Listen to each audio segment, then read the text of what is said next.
Hi friends, दिवाळीतला पहिला पदार्थ करूया, तो म्हणजे बेसनाचे लाडू। इथे मी 2 ग्लास बेसनाचं पीठ, पावणे 2 ग्लास पिठी साखर, तूप आणि केशर असलेलं 4 चमचे दूध असं घेतलेलं आहे आणि वेलदोडा जायफळाची पावडर। तर आता इथे बघा कढई तापत ठेवलेली आहे। मध्यम आचेवरती मोठे 4 चमचे तूप मी आधी घालणार आहे। त्यानंतर आपल्याला याच्यात बेसन ॲड करायचं आहे। हे डाळीचं पीठ आपण हळूहळू त्याच्यात घालायचं आहे आणि मिक्स करत राहायचं आहे। हे सगळं मध्यम आचेवरती करायचं आहे, गॅस मोठा करायचा नाही आहे, नाहीतर मग खाली पीठ लागतं।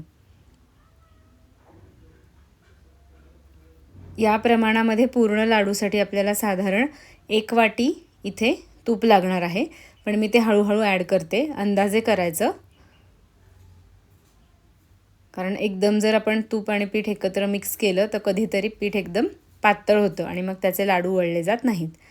तर असा छान रंग येईपर्यंत भाजायचा आहे।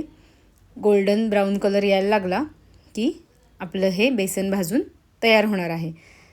तुम्हाला लागेल तसं तूप हळूहळू तुम्ही इथे ॲड करू शकता। त्यानंतर आता मी हे ताटात काढते। ही कन्सिस्टन्सी झाली पाहिजे।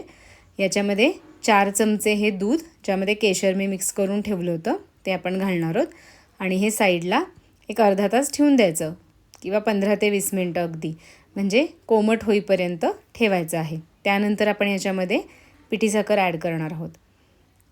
इथे 2 ग्लासासाठी मी पावणे 2 ग्लास असं प्रमाण घेतलेलं आहे।